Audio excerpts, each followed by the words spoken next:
a playlist original. All right. Hello, everyone, and welcome to another episode of Back to the Blockbuster Presents Deep Dives, where we talk about some of your favorite movies or maybe some movies that you might have forgotten about.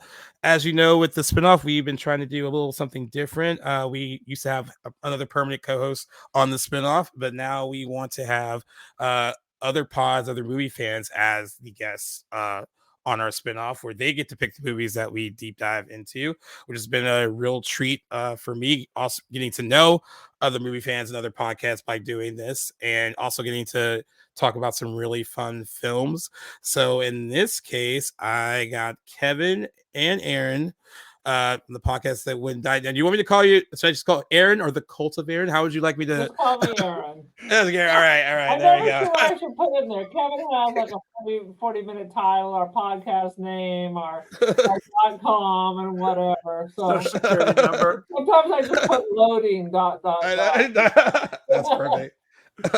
Well, thank you both for joining me on this episode, on this deep dive episode. And before we get into what film you guys chose, I want to learn a little bit more about the both of you and your podcast, how it kind of came to be, and what it's all about. Well, we're the podcast that wouldn't die. We discuss guilty pleasures and forgotten classics of the horror and sci-fi genres with a comedic twist. Yes. We've been what have we been doing this about 3 years, 4 years, Aaron? Pre-COVID. Basically, Kevin used to have a YouTube show, and I watched it once, and I'm like, I need to horn in on this because Yeah. Jerry needs a Kramer. So there we go. There we go. and then that died a terrible death, but now this will not die. Yes, especially as you have to, especially on brand. It's in the title. It can't. Exactly. We had a nephew who decided maybe the video environment's not for you. Maybe podcasting might be more. Shots fired. Shots totally fired. Well, yeah, it's kind of cool because it's interesting because we are audio only right now, but we're trying to transition into doing both. We're going to do YouTube and the audio stuff. Not sure how I feel about it just yet. Is more my co-host. Because I was going to tell you, you're completely out of focus. If I know it's it's the camera. It's like once there's a certain point in my room, like the camera's like it tries to get in focus. Right. It does this every now and then. But yeah, we haven't gotten there yet, so I'm not too worried about it right now, at least. So you guys been doing your show together for, you said pre-COVID, so I guess going on almost 4 years. How many episodes do we have, Kevin? Like 300? We're on 233. There you go. Something like that. Yeah, we started doing it the August before the pandemic, ironically. Okay. Yeah. Nice. A lot of people started their podcasts because they were home. We started before we were trapped at home. But then we doubled down once COVID started. Now we got lots that of is time true. sitting at home. We're recording like 3 episodes a week. We used to have a beautiful backlog. There you go. We started ours 2021. So I kind of wish we actually started when COVID started, because that would have been a lot for us to do, with like something more to do than just kind of twiddling our thumbs at home. Right. But yeah, we're at 140. We just recorded 147 of the main show, and then this will be episode 22 of the spinoff. So yeah, I thought we were on a good run, but you guys are way we will not die. We will not die. Way ahead of it. So did you guys keep up with it? Because do you have a big love of horror movies, and that's where it's kind of we all experienced horror movie trauma, and we're still children, and somehow we morphed that. We faced our fears, and here we are. Yeah, I always tell the story of I was being babysat, and I thought I was going to watch Fantasia, but it was Phantasm. Which is a different film. Yep. Very different movie. Totally different movie. I used to You must just cry have... watching the ads for the horror movies. It'd be like I'd see the ad for a horror movie, I'd be so upset, and then that's the moment my parents are going out for the evening for a cocktail party. I'd be like, ah! Well, I love that you guys love horror movies. I think when I first messaged you guys on Twitter, we were doing our like Tales of Horror thing on the main show, and we were like trying to get a bunch of different guests to like pick different horror movies for us to discuss because we were, it was during the strike and there wasn't a lot of news. Like a lot of Back to the Blockbuster is reporting industry news, and then we do like kind of milestone and anniversary episodes too. But a lot of it is the news stuff. So when there was no news, we were like, we have to pivot and kind of create these little limited run things on the show. And Tales of Horror, we were very happy to do it. We did it September and October. We felt like we had all the time to do it because we were like, me and my co-host were like, yeah, it's 2 months. We're gonna be able to talk about so many horror movies. And really, I mean, it's not as much time as you think it is. Trying to fit in all the ones you want to talk about. But we had a really good time. And I know I had messaged you, like it was pretty last minute. But I'm glad you circled back and text and messaged me back about like, hey, let's do something and figure it out. And I was like, the deep dive stuff is perfect because some people want to sit on the news show and it's fun because they can like go off the like industry hot topics. But this one is more fun for me. I don't mind talking movie news because I work in it, but I really love talking about one specific movie with people that are very like-minded and probably share the same feelings about some of these films as I do. And it's really fun to kind of bounce back and forth. Sometimes we agree, sometimes we don't. That's probably more fun too when there's a little bit of like, no, I don't really see it the way you do. But all in good fun at the end of the day. And you guys Have you picked considered just making up news when there isn't news? People are saying. People are saying. Can we see let's see how far I can get that to spread, right? Exactly. Like it's like a really elaborate game of telephone. Let's see if like one of those has to stick. That's awesome. And well, so Aaron, you picked, well, I guess you guys gave me 3 movies to choose from, and I still like to make it, what was I believe it was Barbarian and Bodies, and then the one you chose. And then I was like, hey, this is always going to be about the guests, like what movie they want to do. And I was like, all 3 of them are good. I would love to talk awesome. I would like to talk about any one of the 3, but I will let one of you do the honors or decide who will do the honors and let the listeners know which movie you picked for today's deep dive.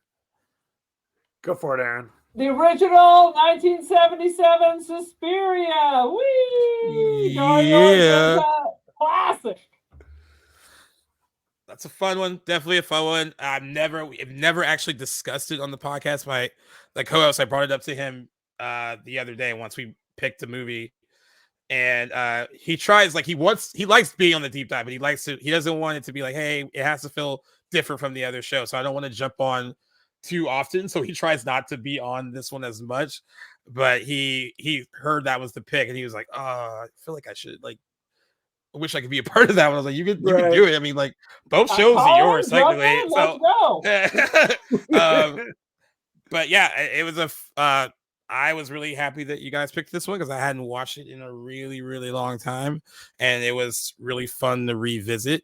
But I am curious to know like what made you guys pick this one, and kind of like what's your history with it, or when you first saw it, all that fun stuff. Oh, I love Suspiria. There's just so much about it. The sets are incredible. I mean, we could just talk about the crazy wallpaper for hours. We got someone dying in a pit of barbed wire. Everything is shot in just like single dramatic colors. I mean, it's fantastic. And the reimagining does not stand up. There are some good points to the reimagining, but the original is the best. Well, it's also very much like it's about the vibe. It's about the feel. Don't worry about the plot. Forget about the plot. It's much more about just kind of setting that kind of the mood and letting it wash over you. It is a very clear plot. Witches, shut down the witches. There you go. Boom. Plot. It's so funny because my friend, when I watched it with him, I remember I watched it with him years ago, and that was one of the things he said. He was like, "Is there a plot to this movie?" And I was like, "You get the gist of it." And then when he went on IMDb and he just read like when he went on IMDb and read the plot description, I was like, he was like, "Oh, okay." I was like, "Well, yeah. I mean, that's all you really need to know." I mean, I agree with you. It is more of the feeling that you get when you're watching it. It feels like this weird kind of fever dream almost, Right. and like that is, and for what it might lack for some people in, plot or a narrative that people would be like, oh well, this makes it a great film. I think it makes up for in its visuals and putting you in a very specific headspace. And when you're watching it, you're in that headspace for an hour and 38 minutes, and after it's over, it was really hard to kind of get out of it too. You really are kind of stuck in that for a little bit after it's finished, and that has a lot to do with, like you mentioned, the visuals are amazing. The score is also top notch and amazing. Love Goblin. Goblin, like the music is like perfect in this. Like so good. And I know if you could make me feel something just by just the visuals and make me kind of, like I said, forget that, like I can pick apart like, oh, what kind of narrative am I supposed to follow here? Like, is the plot much deeper than it actually is? And I what Dario Argento does visually is so arresting, and I think that's why it's considered such a significant entry in like the horror genre, and why people still love it today, which is why some people felt some kind of way about the reimagining as well. I know I did when I first saw it, and I kind of agree with Aaron where there was things to like about it because it's made by a really good filmmaker. It's not like this is not like some really bad Sony Screen Gems horror remake. It's not like When a Stranger Calls or anything like that. But you could tell there was some effort put into putting a different spin on it and not just necessarily just copying everything. But the whole terrorist thing, that was so ridiculous. Yeah. But the dance scene with the twin, oh my god, that was great.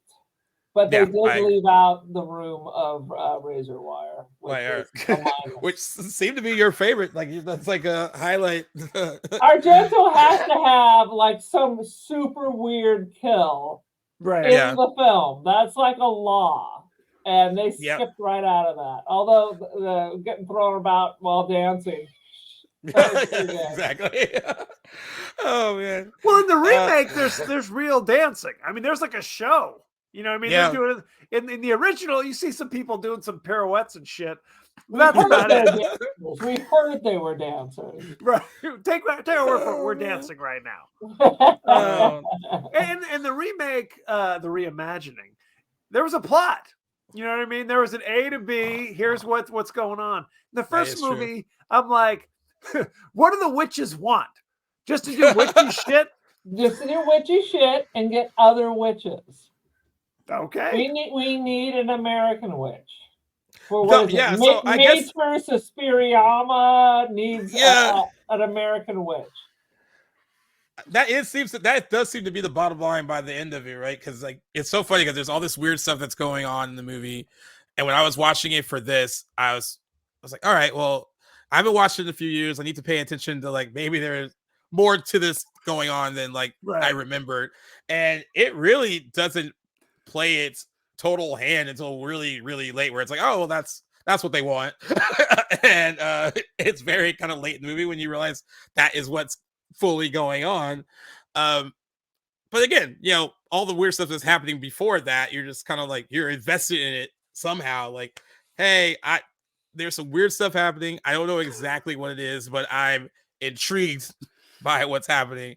And kudos to them for making you invested based on the fact that they don't really give everything away right away.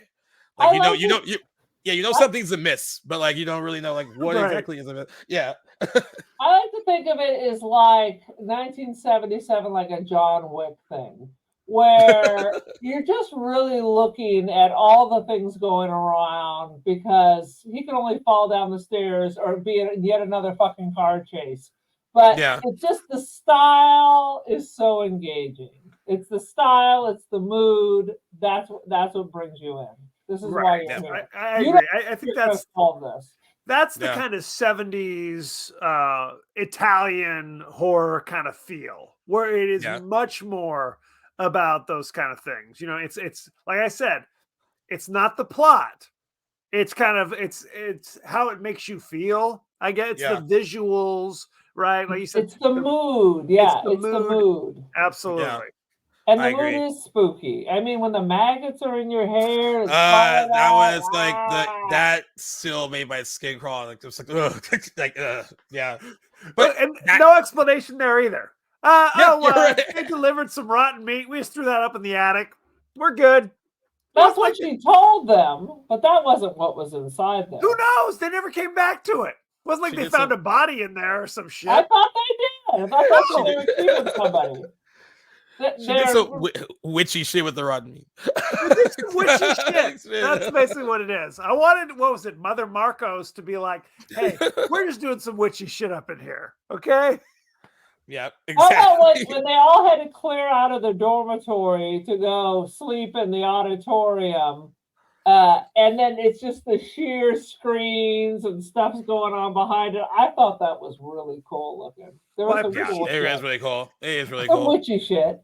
I appreciate invalid Mother Marcos coming down from the attic to sleep in the fucking gymnasium as well.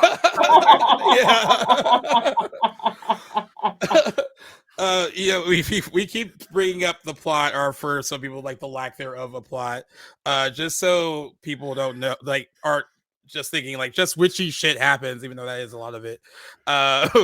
The film stars Jessica Harper as an American ballet student who transfers to a prestigious dance academy, but realizes after a series of brutal murders that the academy is a front for a supernatural conspiracy. Of course, we don't learn completely what that conspiracy is until later in the movie. But, you know, some witchy shit, as you guys put it. But, I mean, again, it's so unsettling in its approach and making you kind of guess what could be going on. I mean, it's a mystery. The police are involved. They're trying to figure out what happened to the girl who ran out the door when she arrived. Right.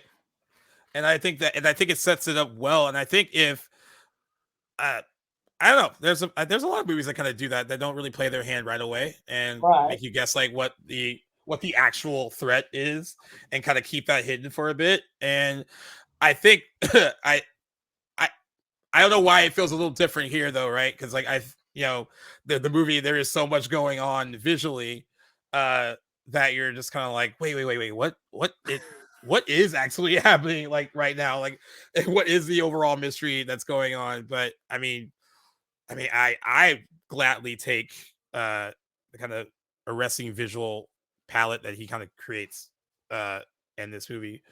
And like I said, it puts you in that headspace. It really feels like it is. You are in these characters' headspaces the entire time that you're watching it. And I think that is its biggest strength, which is probably why so many people enjoy it so much. And I would kind of like to ask, like, I don't have a lot of friends who have watched this movie. I have a lot of friends who are horror movie fans, but some of them will stay away from stuff like this, especially because they're just not open to watching horror movies like this, where it's like, oh, like it's Italian, it's this, it's that, like, oh, they want something more.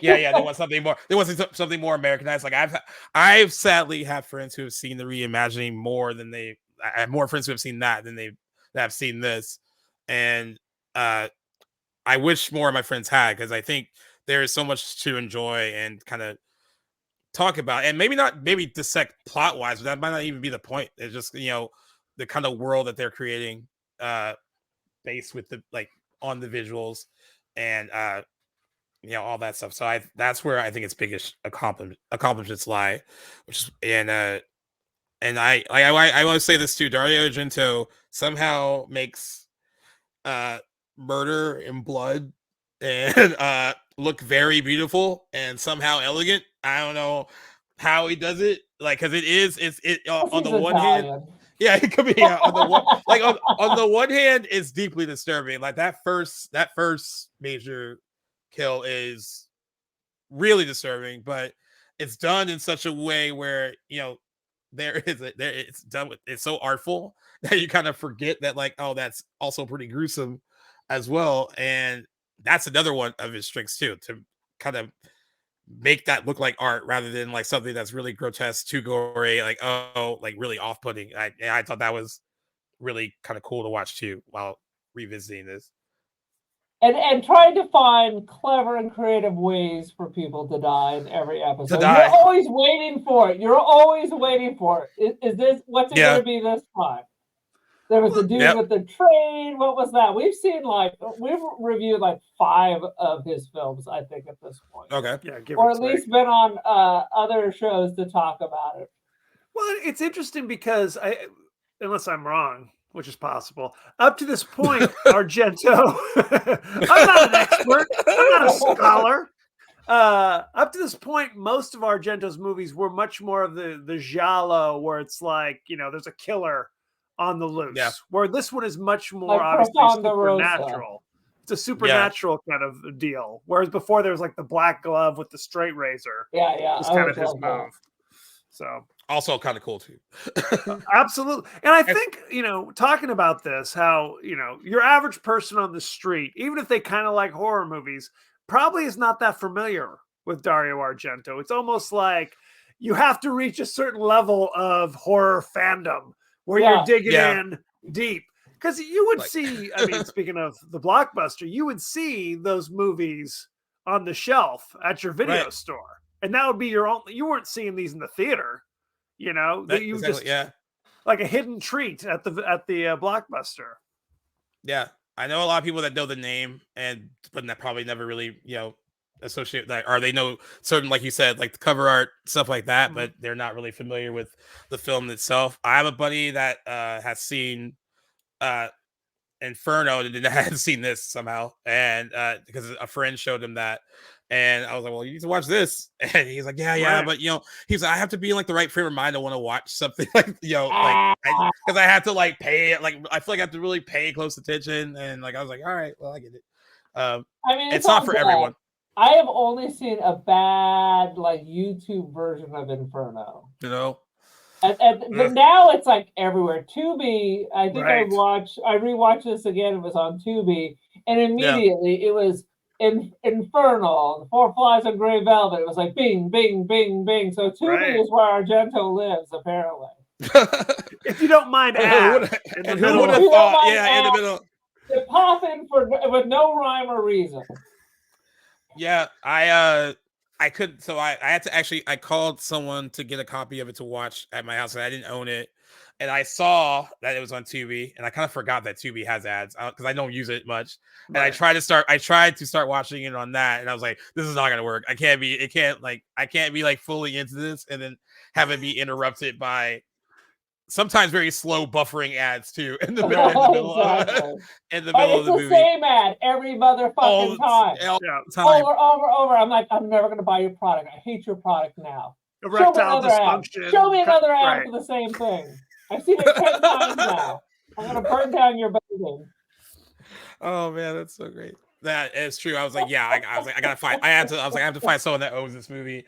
Otherwise, I'm gonna quickly go buy it somewhere. And my friend was like, "Oh, I have it." Like I was like, "You're one of the only few people I know that's seen it," because he is a huge horror buff, and he actually does love Dario Argento stuff.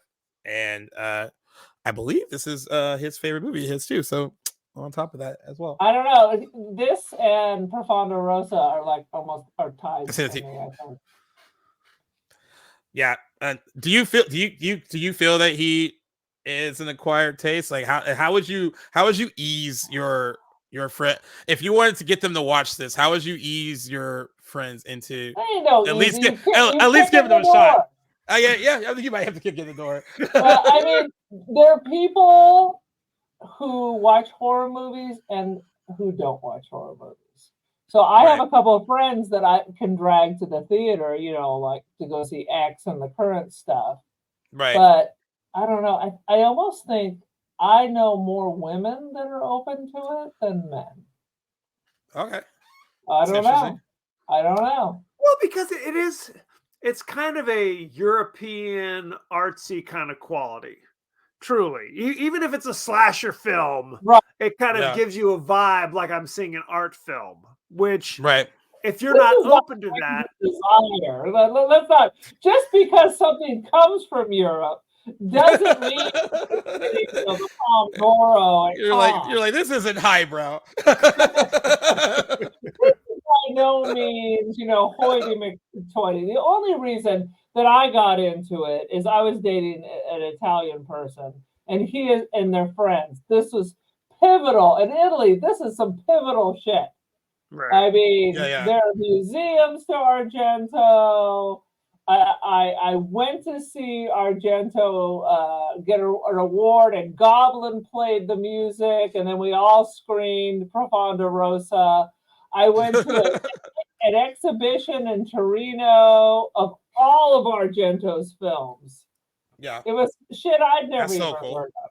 It was so cool. So the only reason is because of me and who I was dating. And then because of that, we just kind of got into it. But of course, he is like a saint.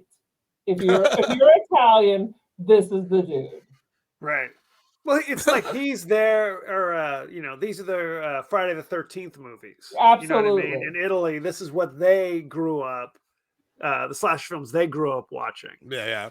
But again, I felt like it kind of trickled over the seas. So it's like people kind of, I don't want to sound elitist, but it's like the people in the know kind of know Argento. You know what I mean? If you're a horror fan, then you start to kind of learn to appreciate what he brings, because obviously he's a talented director. Visual, like the visuals are always very interesting, and the music is iconic. And then there's witches doing witchy shit. Witches doing witchy shit, and they do some witchy shit on the whole time. And it's just weird. Very true, actually. Yeah. Girls with names with S's or snakes. Exotics, yeah. Maybe that lost something in translation. I don't know. Well, the girls in this, the ones who get in trouble are the ones who start poking their nose in. Like, I'm going to find out and go to that door and see what's going on in there. Don't do that. The teachers aren't leaving. They're going deeper inside. If you don't ask those questions, you can just learn how to dance and shit. You know what I'm saying? Yeah. I wonder if that would have been the case. Dance, for sure. Not a lot of that going on. For a film that takes place in a prestigious ballet school, there is not a lot of ballet dancing. It's almost like a really funny plot device just to have a bunch of girls together, and they don't really utilize it as, which is I guess what the reimagining does. At least there's it's like, hey, we're gonna be in a ballet school, we're gonna have them do some dance stuff on top of which shit. Nothing stranger than that. Yeah, I'm gonna fly from America behind the Iron Curtain to like Berlin to learn how crazy do some ballet dancing and shit. Come on, are there no schools in the U.S.? That's true. I guess if you're American, Berlin is the ballet headquarters. Did anyone else know that? It's Berlin. That's where you go for the ballet. Okay. Could be. That's funny that you said that, when there are no schools in America for her to go to do, but I guess, if you had an opportunity to go to another country to do this, I think you would take it. I mean, I can see. It's like you couldn't get to med school at Johns Hopkins, but the Universidad at, whatever the fuck, Panama will let you in. They're paying for it. You're signing up. Boom. Yeah. So she couldn't get into the ballet school in Colorado, but Berlin. Colorado. In Boulder. Times were rough in 1977. She had to go all the way there. What was up with the piano player? His bizarre subplot. The blind piano player. I think all that I can think of is he is getting wise to what's going on. So they just needed to establish, for some reason, they need to establish this. Other people just fucking disappear. So they need to establish that the dog is violent by having the dog apparently off-screen maul one of the children of the damned. And to explain why later on, and the location is where Hitler used to do his speeches. Did you know that? Oh shit! Yeah, I did not know that. And, wow. And then the dog mauls him there. How bizarre! That gives a little taste, a little more of a taste of evil that it takes place. Exactly. Right there. I did like when the witches were coming to get him, though. You just saw like the flashes across the buildings. Yeah. Like something was flying in. I thought that was effective and kind of cool. Yeah. Kevin I thought that was really cool too, He's actually. like, I can't believe you made me watch this fucking movie again. No. Look, I enjoyed. You liked it. Liar. I enjoyed it, but I will say, and I've said this to you before, Aaron. It's like I'm kind of a plot person. You know what I mean? I'm very much like, what it's is art? Art, my friend. Instead of let it wash over you. This isn't Rockula. You gotta let this wash over you. Bathe in the beauty. They had like crazy Escher wallpaper. Did you see that? Her first apartment? Is that stuff that I can get at Home Depot or something with the fish and the birds merging together? Crazy shit.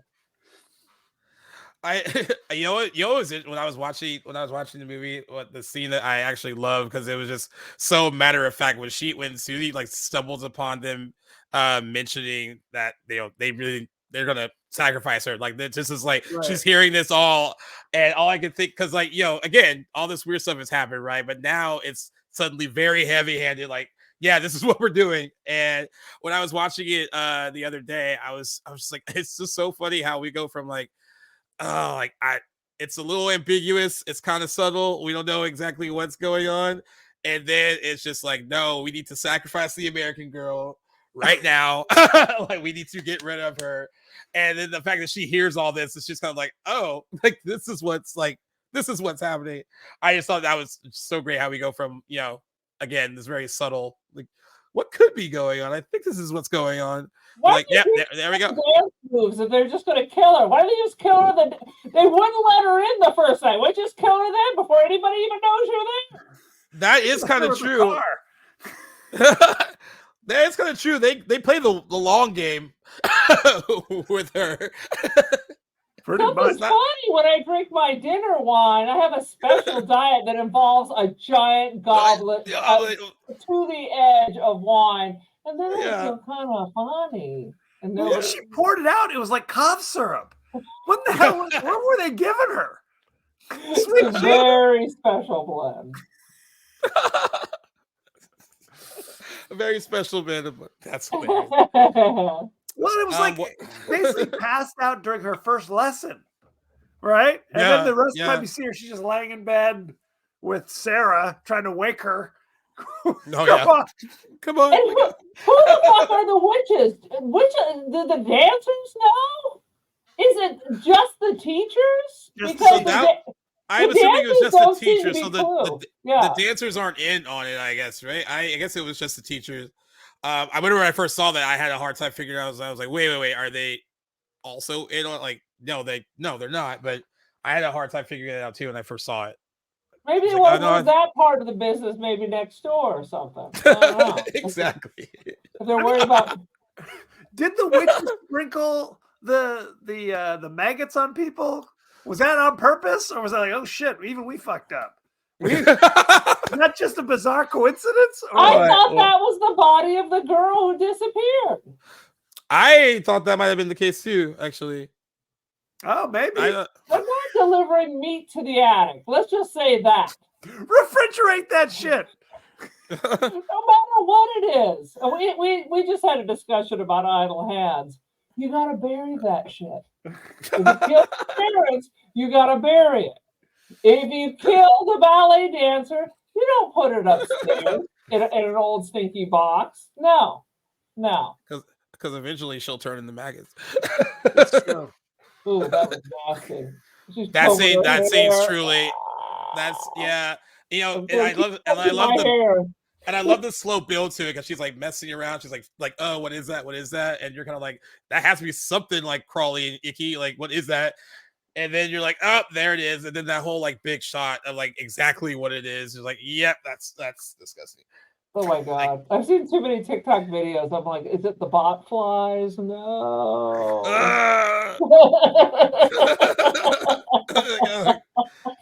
Oh man.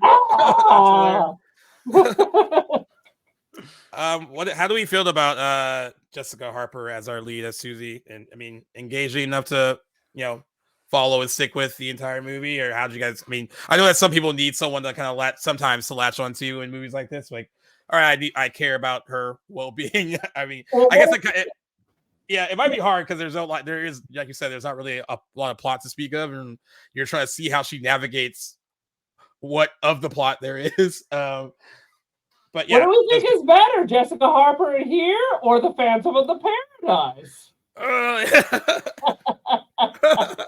mean, she's fine. She's fine. She has an enormous head for her very puny body, but she shuts down the old queen witch. She's handling her biz. Yeah. The problem with her character, though, is it's very passive for like 3/4 of the movie. She's right? drugged almost for the whole movie, so she's always just kind of like. Yeah, she's kind of just always like always waffling, like how. Yeah. It was. Have some more of that real thick one. It was. Yeah. It's like it's the other woman, Sarah, who actually is like reacting right in like a real way. She was really afraid, she's being pursued. Yeah. She's thrashing around in the barbed wire for God knows what reason. And the barbed wire doesn't even kill her. You got to wait for your instructor to come and also then cut your throat. Yeah, and then put like a needle in each eyeball. So that was important. Nice. Yeah, that you handle your business. It's a nice touch. She was already dead. Why do we have to befoul the corpse at this point? You have to befoul something. If there are eyes, something has to go in those eyes. Pluck it out. It's an Italian thing. Oh man. It's an Italian thing. Well, it's like Fulci, Lucio Fulci. If you've seen those movies, yeah, Zombie. There's always some kind of eye trauma. It's always eye something, and like sometimes it's a very slow thing where it's like, oh, we don't need to like linger. Zombie. Like that one, like it's getting closer. Yeah. And it's like a train wreck. You're like watching it, like I still want to watch it, but I don't. Right. Yeah, you have time to run for the bathroom. Traumatized 14-year-old Aaron. It's a wonder I ever went to a movie again.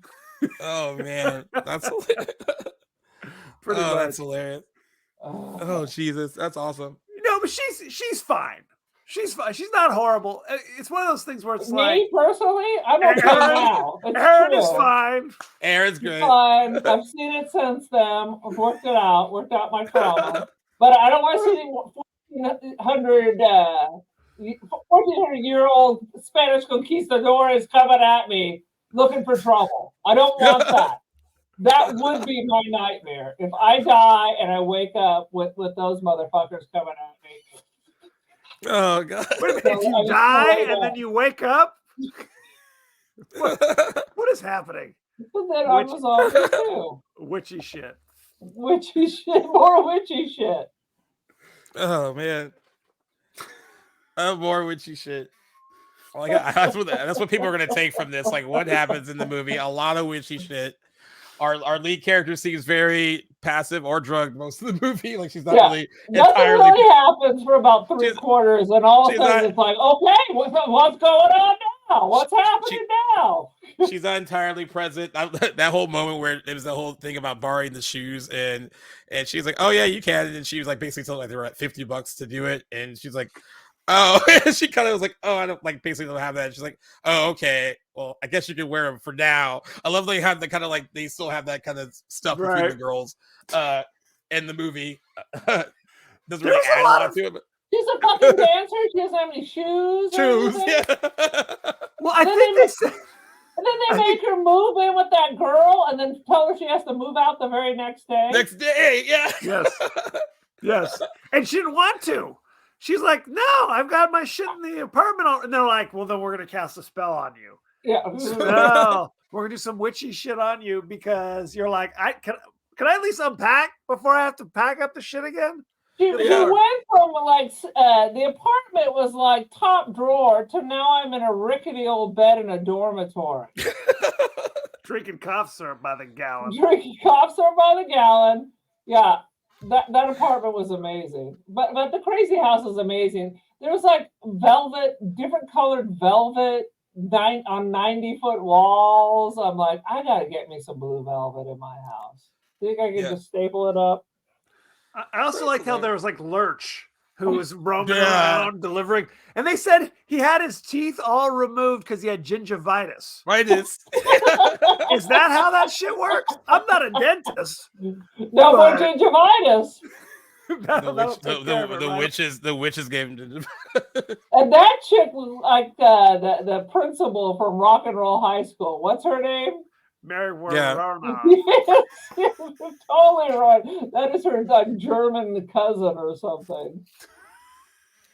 Also, like it's funny that it's off the bat that like in the beginning, like Susie it gets there and she sees that girl kind of fleeing in terror. That should have been like a sign of like I don't think I want to be here. Like why would they let you in?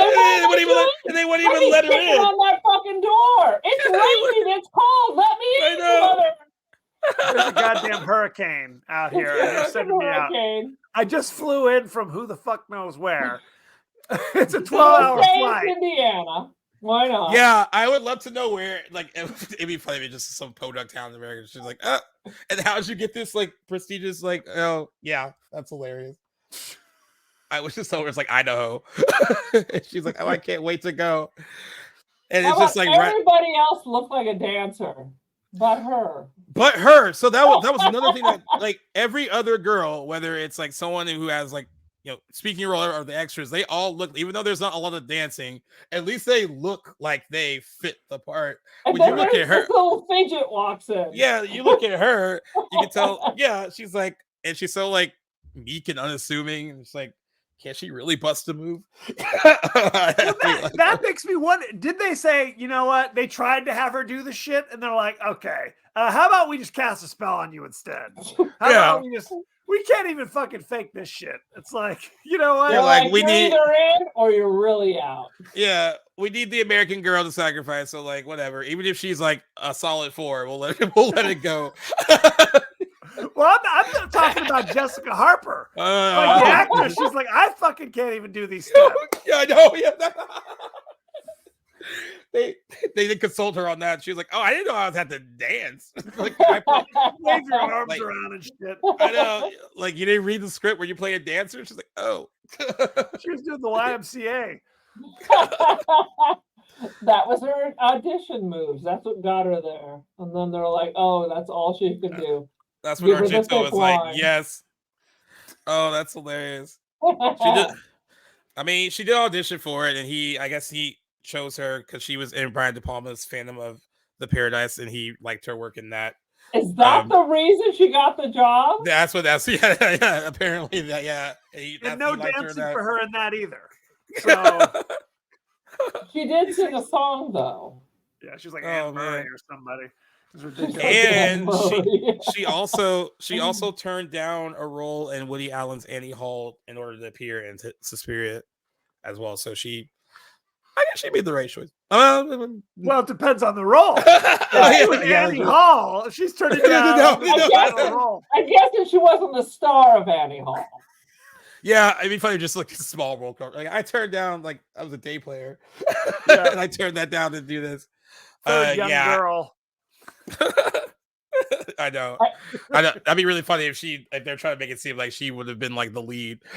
No, yeah, not the lead. You're out of your mind. Oh man, that's hilarious. But let's playing devil's advocate. Let's say if she was, I mean, one is a classic in its own right, and the other one, is a classic in this right. People do enjoy it and they still appreciate it. Well, one is an Academy Award winning. That's true. The other isn't. That's true. You typically don't fly to Italy if shit's going well for you in the career. You know what I'm saying? That's true. Once upon a time in Hollywood, right? No offense, Italy, but I mean, let's call it what it is. I mean, seriously. Diane Keaton isn't flying over there to be in fucking Suspiria. I know that one. Yeah, I just love. Yeah, thinking of the opposite of that happening, like Diane Keaton being like, "Oh, I'm turning down the Argento movie to do the Woody Allen movie." It doesn't say that for Diane Keaton was offered the role of Suspiria, but chose Annie Hall instead. Oh man, that's hilarious. If only I wish. You would have had 4 lines in the Woody Allen movie. Yes. I could just see her hyping it up though, like she had more to do. She was like, "Oh, I could have done this, but like I like this project more. Yeah, I believe in your vision, as opposed to his." That's hilarious. Now, I read something that I hadn't seen before at all, that they based all the lighting on the original Snow White. Yeah, I saw that. They were going for that color vibe. Yeah, I guess you can kind of see it. But yeah.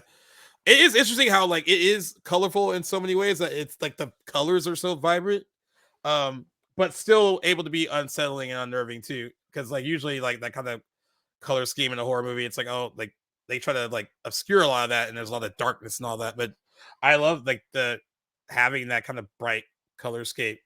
Again, like yeah, it does that too. Yeah.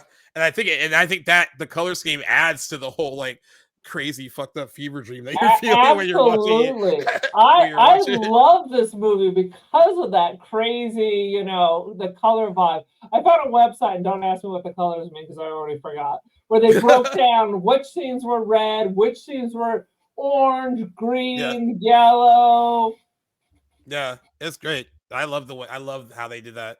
I remember my buddy when he watched it with me for the first time, and he was just like, a lot of bright like pinks in this movie for like a horror movie. This is like very like it feels very like almost kid-like. And I guess that makes sense since that was the color scheme they were going for, but it really does add to making you feel like you're in that headspace with them. Yeah. The visuals are a character in and of itself. 100%. In this movie. Absolutely agree. And I see Udo Kier in this. Oh yeah. Thank you, Udo Kier. Andy Warhol's Frankenstein, Andy Warhol's Dracula, and Suspiria. Suspiria. In his crazy dubbed voice. Like it's like you wouldn't even recognize him because he's so young, and then his voice is just like a fake-o American voice coming out of understand it, but screw it. Let's dub him anyway. Yeah. The dubbing was something the first time I saw it. I had to because that will sometimes take you out of it, especially if it's like. I mean, I think it's good enough where I was in between the first time I watched it. I was like, oh, just gotta focus on the fact that like this is what this is, and that's fine. But it's always dubbed. They're all dubbed. Yeah. It's just a matter of like, is it really good dubbing or bad dubbing? And I think this doesn't. It's not too distracting here. At least not that much. I traditionally, if I see a foreign film, you want the subtitles. But if I watch an Argento film or frankly a Fulci film, any of these kind of movie, Cannibal Holocaust, I want the crazy dubbing. I want the crazy dubbing. It adds something to it. I don't know what it is. It is part of its allure, a part of its charm. Absolutely. If you watch the old Godzilla, you have to watch it dubbed. You're not doing that in subtitles because the bad dubbing adds to that magic. Absolutely. And we talked about the score a little bit earlier, but I had forgotten how good the score is until I watched it for this, and it easily sounds like one of the best like horror movie scores. I like that some of the main themes in it are really, really good. I don't really hear a lot of people mention it, but maybe I'm not listening to the right people too. That could also be the case. But when I was listening to it, I was like, this is a legit like one of the better like horror movie scores I've ever heard, and it should be like listed in that pantheon of really great horror movie scores. Like the music adds so much to a lot of the scenes, and it's not overbearing. It's just right. It's just a right amount of it. Is really, and I really enjoyed the music a lot. Actually, that was another other than the visuals, the score was probably like one of my favorite things about. 100%. Goblin's amazing. Actually, he was billed this time as the Goblin. The Goblin. Not just one. Yeah. When I watch an Argento film and he's not doing the score, I'm like, what? You should do all of his scores. I think he's still alive, so They should do all the scores for everything, frankly. It's just everyone. Every movie. They're just scoring every single movie. Terms of endearment, bring Goblin in. They're like, I don't know if this is the vibe. They're like, no, it works. It works. That's funny. I was reading some of the reviews when the movie came out. I guess were initially kind of mixed. The New York Times said the film had slender charms, though they will most assuredly be lost on viewers who are squeamish. The Los Angeles Times says consistently suspenseful and diverting, despite being marred by stilted, poorly dubbed English dialogue. The San Francisco Examiner was critical of the movie, saying Suspiria is mostly gore with little plot or intrigue, which is what we have brought up. I would say not. It has intrigue. I would not. We can say a lot about there being a lack of plot, but I think the fact that you're trying to figure out what is going on, it makes it intriguing in and of itself. And I do that kind of guessing game going on. And it's not that gory in my mind. It's not that gory. Yeah, that opening, the first thing we get, it's not nearly as gory as some of the stuff that you've been like most of us have been exposed to. So yeah, I always think it's funny when certain critics are like, "Oh, this is probably gory." I guess so. I don't know. Okay. I mean, I feel like we've all seen worse. Yes, probably. Most definitely have seen worse. Yeah. Oh yeah, do you have? I mean, I guess. Are there other things in the movie, like whether it be one of the kills, or is there a favorite scene that you have from the film that like really stands out to you the most after having watched it? Anything that stands out as like, okay, that's a moment that kind of sticks with you? Barbed wire room. Yeah, you love that. Absolutely. You know what? That scene is the scene is uncomfortable. That scene is uncomfortable too, because you're watching how uncomfortable she is trying to get out of it, and you're just like, this is not working out for her. And like the more she is like rolling around in it, the worse you're like, oh, okay, well, and it's just something. It's crazy because it's something so simple because there's not really a lot happening like visually, right? You're just like, all right, she's stuck in the barbed wire, and that's it. Well, she opens the door. And she's looking straight across, and there's her way out. So she just steps forward, not knowing that she is falling into the pit of barbed wire. And then where the fuck did the dance instructor come from? Was she rolling around in there too? How did she perhaps get in there to cut her throat? Is she swimming in the barbed wire too? Yeah, you she just see the old gloved hand again. Always a gloved hand. Oh, well, it's like the straight. She's in the room, and the straight razor's like coming through the door and like lifting up the latch. It's like, just put your hand down and hold the latch down. Yeah, and don't go the other side of the room. And I'm gonna cry before I willfully jump into the barbed wire. Were people using straight razors? Or do those just like at CVS? You get a 6-pack of those, or why is everybody got a straight razor? It's not as scary if you chase somebody around with like a Bic. Gentle Clyde. like, what is she so afraid of? Yeah, that is hilarious. Razor burn. Oh man. Oh Jesus. What about for you, Kevin? Do you have like a scene or moment that really? I think it's that wasn't that too. It wasn't that too. Yeah. That scene, or when the evil German dance instructor like kicks the blind man out of throws his cane on the floor. Or get out of here! Get out! Oh god, that was so ridiculous. And what is with Argento? There's a blind person in every episode, isn't there? Yes. Is it something about the blind? Because there's the black glasses. Oh man. Then there's is it the Four Flies? What was the other one with Carl Malden? The Argento film with Cat of Nine Tails. Cat of Nine Tails. Yep. There's always more of the blind people. Oh. Oh man. Oh. There's so funny is that there's so much like batshit crazy stuff that happens in this movie, and I know it probably sounds like to people listening to this that we're like, well, is it good? It is. It's great. It is very good. I mean, yeah, and I think what you kind of see, like how good it is in the assessment of the movie, like years after it came out, where a lot of people, the Village Voice ranked it on their number 100 on their list of 100 greatest films made in the 20th century. Empire Magazine awarded the film a perfect score out of 5 out of 5, and ranked Suspiria number 312 on their list of the 500 greatest films ever made, as well as number 45 on their list of the 100 best films of world cinema. All movie called it one of the most striking assaults on the senses ever committed to celluloid.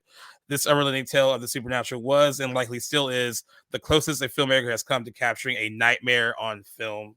And Entertainment Weekly ranked Suspiria 18 on their list of the 25 scariest films ever. There's a reason why I think a lot of people respond to it, and those kind of being the main ones. I mean, if you can attack the senses of the viewer like the way this movie does, like I said, you can forgive it not having the strongest plot associated with. I mean, I'm completely fine with like it not really. There's not really.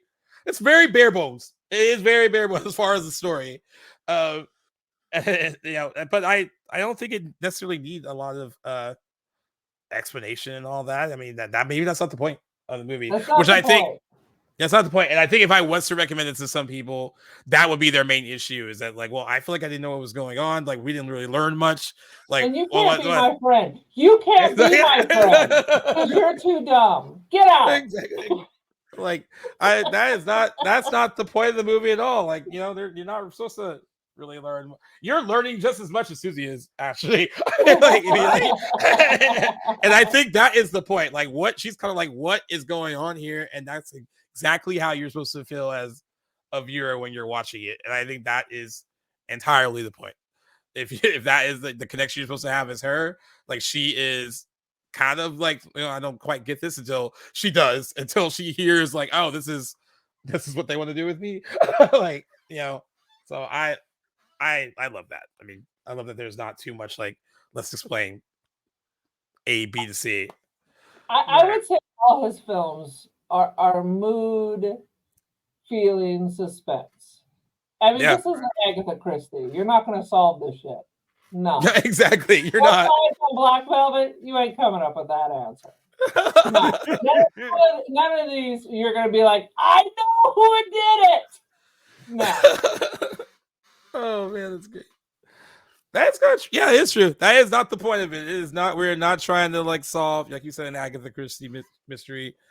Like I said, when my buddy watched it, he was like, "Oh, so this is what I guess that's what it was about." By the time it was over, and I was like, "Yeah, but who cares?" I mean, like, it's all about the ride and getting it's to like the ride, right? And it is I mean, again, like that, the way it was described by someone that's saying that this is the closest like to having a nightmare captured on film. Like that was, I think, in a lot of ways, it really is. It's like a fever dream, like Kevin says. It's a fever dream. Yeah, it really does feel like that, and it's almost disorienting in the way that it's presented to you. Like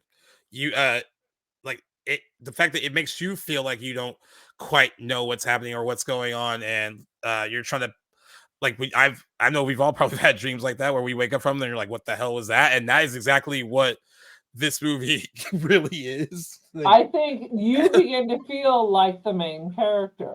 What is going on? Yeah. Very profound. Yeah. That's what it's about. And that's all you need. That's all you need.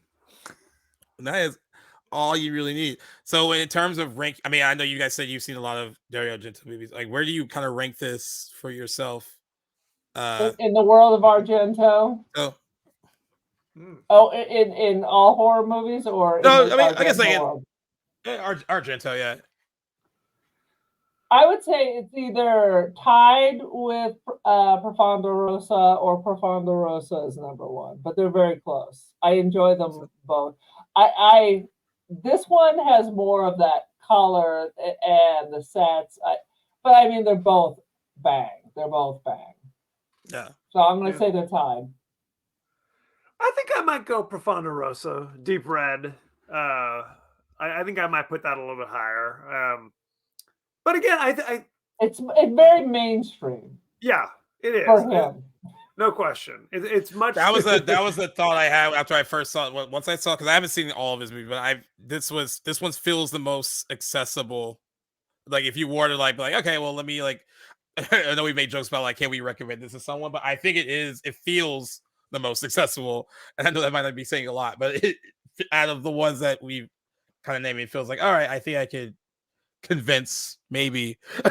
So I think it's fun. It's not going to disturb you. You're not going to be like, the witches, I can't sleep at night. I think you have a couple of drinks and you watch it, and I think it's fun. Yeah. No, it's fun. It is fun. It is fun. I don't think it's that scary. No. No, it's not. Now there's tension. Yeah. There is tension in the plot, but it's not like you're right. You're not going to wake up screaming, "Oh my God, Jessica Harper is dancing." There's not going to be that moment. that might be the most terrifying thing in the. No, I think if you know like a true horror fan, I think this has got to be part of the education. Truly, I would say I would definitely recommend it. Now, if it's a kind of a casual person, maybe not, but I would say definitely for somebody who could, is really into the genre, I would say you have to see this. Yeah, I think it's kind of. If you have a cool friend. Make sure you have cool friends 100%. before you recommend it. There you go. Yeah, I mean, recommend it. If they say no, let's watch Barbie. You gotta go. No. Hey, you can watch Rose. There's room for those. There's room for those friends. Oppenheimer instead. There's room for those friends. Aaron's cold-blooded. Not at this table. Oh man. Now, when you heard that they're reimagining, that they were doing it, how did you feel about that? When I was excited. I mean, the director, what's his name? Luca Guadagnino. Yeah.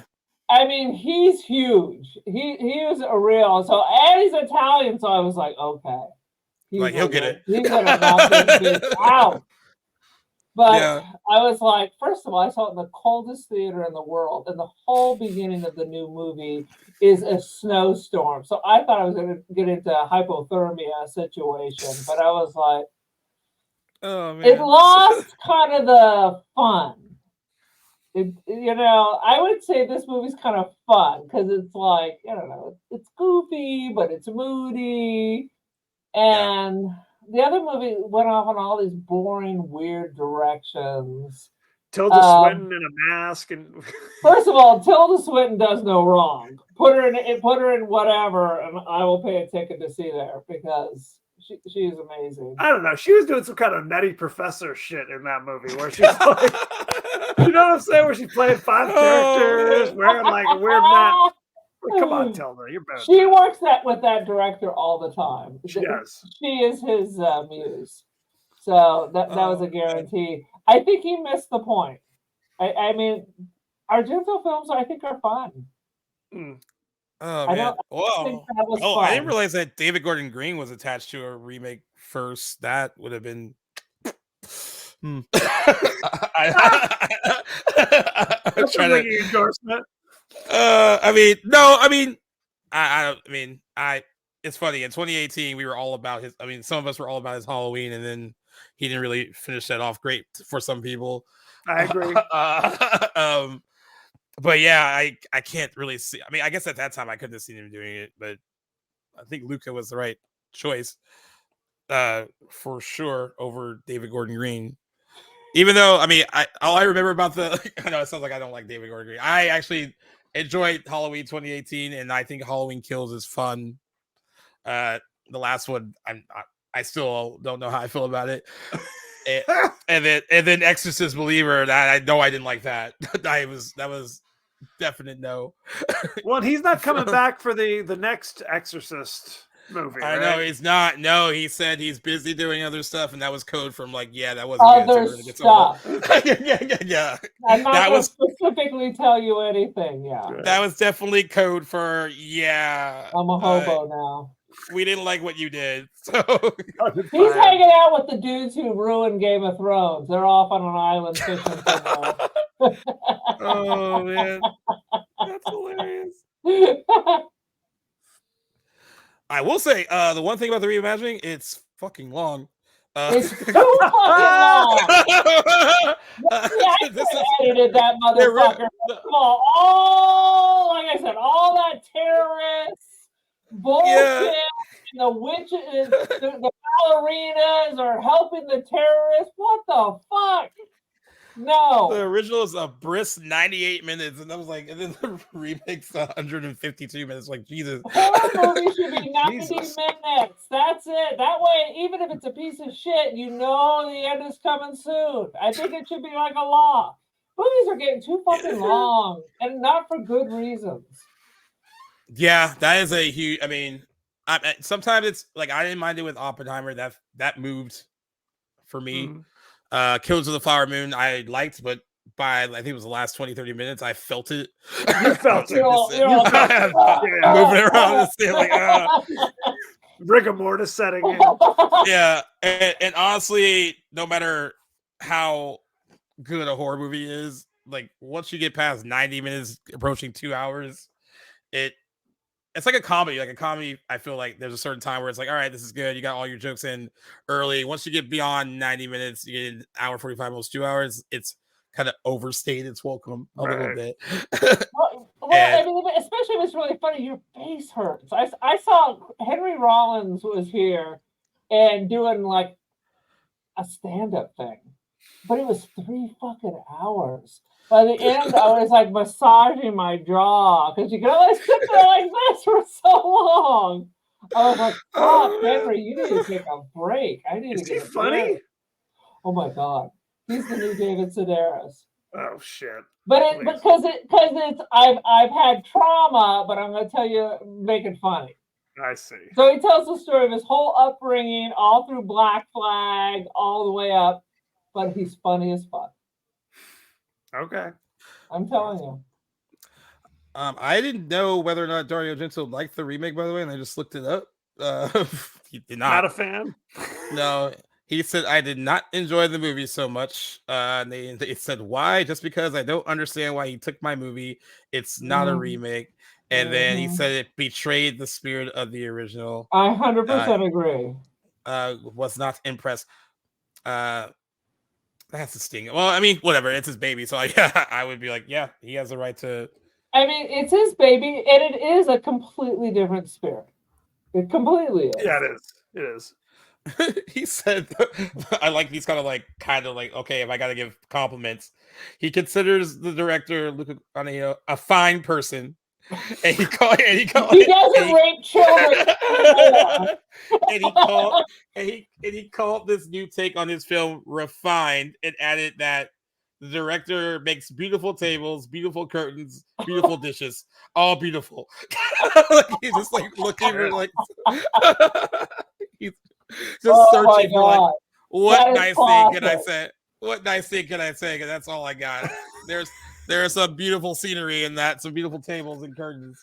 That's kind of shit I say. If I go see your kids play, I'm like, well, Lucas was also different. Like Lucas was also different visually. That's also the main thing that we liked about the original was how was the visual strength of it, and he changed that completely. It's not nearly as vibrant. A little bit more like Windrush and kind of like grayed out a bit compared to like what Argento does, and that definitely didn't work. I mean, I guess the thing about remakes too is like I guess it's you might as well put your own spin on it, but like when it's something like that is so well known and visually that is what that movie is known for, is how visually arresting it is, and that's the thing you change.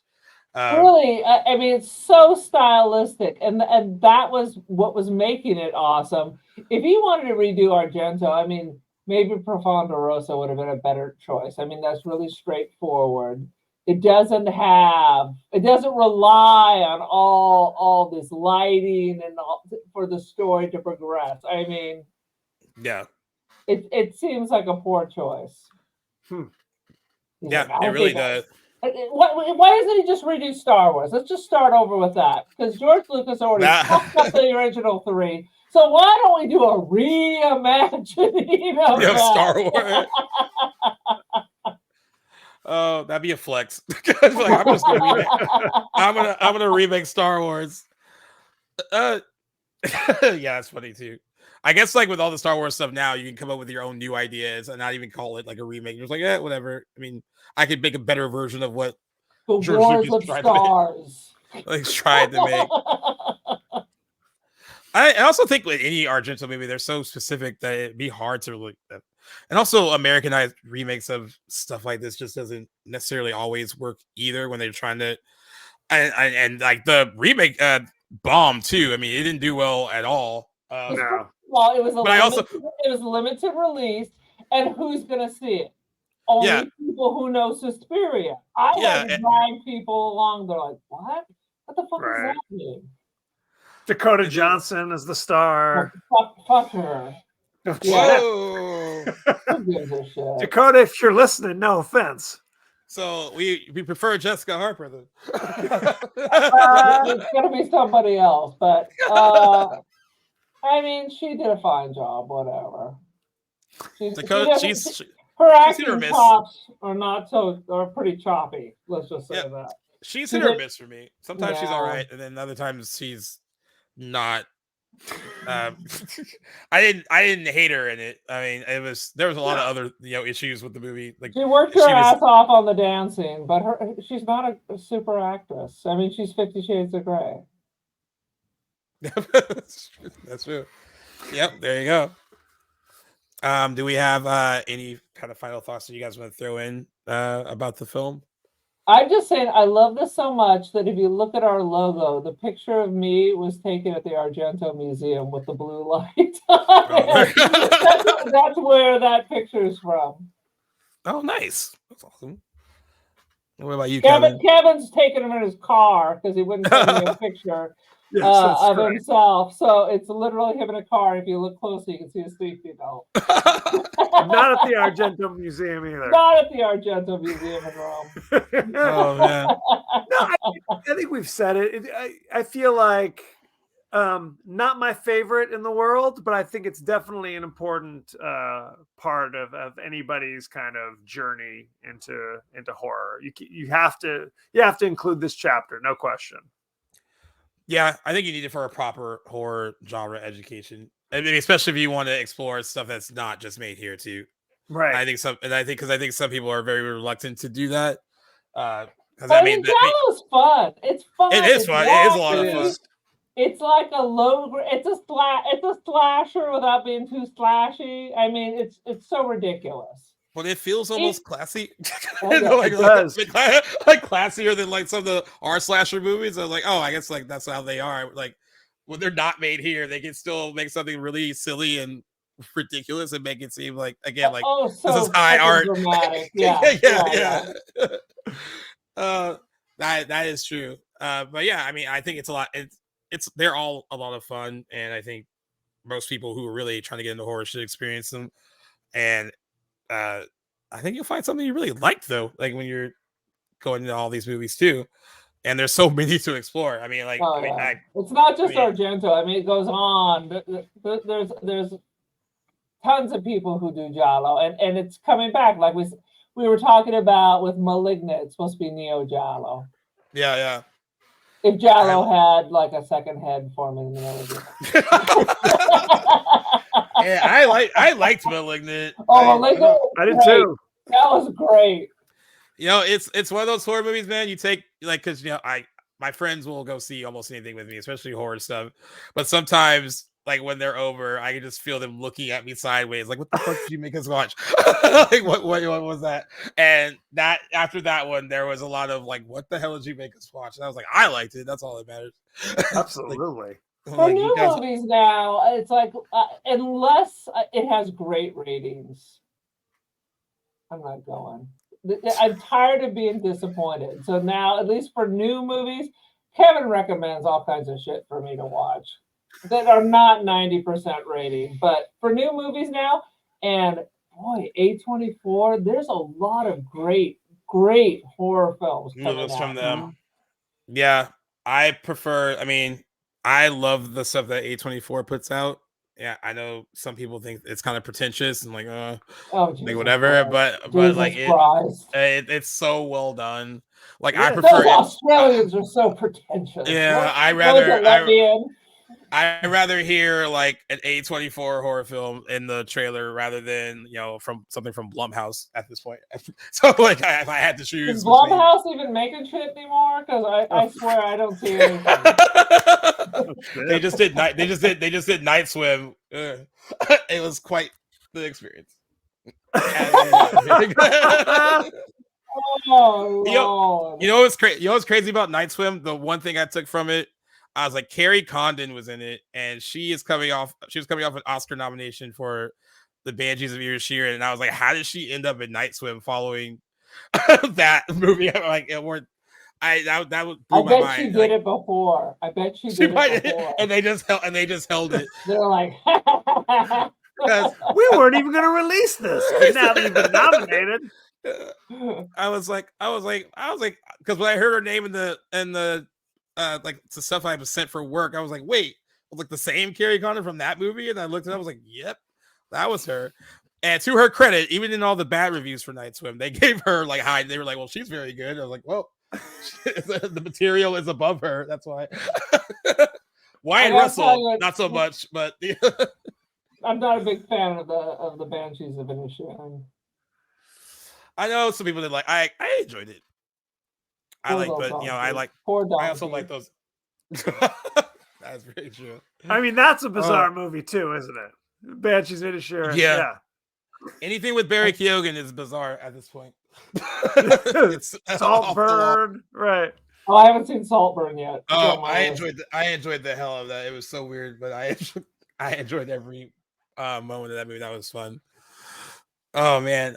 All right, before we wrap up, just remind everyone about your podcast, where they could find it, all that fun stuff. We're the podcast that wouldn't die. We are all over your social media. We're on YouTube, Threads, X, Insta, and we're on Blue Sky smiling at me. What else have you signed us up for? TikTok. That's true. TikTok. OnlyFans. Exactly. Oh man. We're also on Apple Podcasts, Spotify, anywhere the finer podcasts are available. Treat yourself. There you go. That's you said OnlyFans. That was great. She was like, "How are we on there? How are you promoting us on OnlyFans?" Oh man, that's great. Well, I would love to do this with you guys again because you guys are a lot of fun. Absolutely. Just, like bantering. My co-host also loves horror movies too, so the next time I should probably have him on with us to kind of toss some stuff around. You guys also had 2 other really fun movies that we could have done as well, so maybe keep those in your back pocket so we can do those down the line. Like I said, with the deep dive spinoff, we're just having the point is to have different podcasts and movie fans on, but once you find a rhythm with other people, come back as much as you want. I already have 3 people who have already been on the show before that I'm quickly having back on again because it was just so much fun talking to them, and I feel the same way about you too, because it started off great off the bat. We were both all laughing right away, and that is my favorite kind of discussion where it's clear that we're just having a lot of fun, but also talking about the finer points of the movie too. That I think there was a lot of really good points that were made, but also we had a hell of a good time doing it. So I appreciate you guys coming on and discussing Suspiria with me. And of course, they told you where to find them, but we will also link all their stuff at the bottom of the description of this episode, so you can also find their podcast, socials, and all that stuff there. This has also been Back to the Blockbuster Presents Deep Dives, and you can find us as well wherever you get your podcasts, whether it's Spotify, Apple Podcasts, Good Pods. But we have to shout out the Playlist Studios app because they are a podcast network and they have a collection of great shows on their app as well. So if you want to find us there too, please do that because they've been very good at promoting us, doing all the stuff that we don't have time to do. such as, you know, they do a lot of our editing and everything too, and they take a lot of our suggestions, but they take a lot of the weight off of us that it would be so much harder to do this show, and we would not be so far into it without them. So thank you so much again, Kevin, Aaron. It's been a pleasure. Until next time. Until next time. Thank you, guys.